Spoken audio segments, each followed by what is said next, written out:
உள்ளூராட்சி சபை தேர்தல்களில் எந்த ஒரு கட்சிக்கும் பெரும்பான்மை கிடைக்காத உள்ளூராட்சி மன்றங்களில் அதிகாரத்தை நிலைநாட்ட ஜனாதிபதி அனுரகுமார திசாநாயக்க தனிப்பட்ட முறையில் தலையிட்டு நடவடிக்கை மேற்கொண்டுள்ளார்.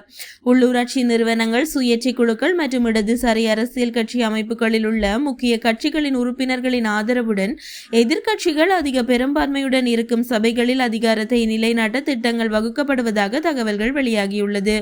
பிரதான எதிர்க்கட்சிகளுடன் கலந்துரையாடல் மேற்கொள்ளாமல் அரசாங்க பிராந்திய தலைவர்கள் ஏற்கனவே தேர்ந்தெடுக்கப்பட்ட உறுப்பினர்களுடன் கலந்துரையாடல்களை நடத்தி வருவதாக தெரிவிக்கப்படுகிறது.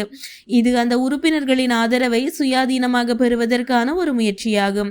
மேலும் சுயாதீன குழுக்களுக்கு ஜனாதிபதியுடன் கலந்துரையாடல்களை நடத்தவும், பெலவத்தை தலைமை அலுவலகத்தில் மக்கள் விடுதலை முன்னணியின் மூத்த உறுப்பினர்களுடன் கலந்துரையாடல்களை நடத்தவும் வாய்ப்பு வழங்கப்பட்டுள்ளது. எனினும் தற்போது மௌன கொள்கையை கடைபிடித்து வரும் முஸ்லிம் காங்கிரஸ் மற்றும் மனோ கணேசன் தலைமையிலான தமிழ் முற்போக்கு கூட்டணியுடன் திரைக்கு பின்னால் ரகசிய கலந்துரையாடல்கள் நடைபெற்று வருவதாக தெரிவிக்கப்படுகிறது.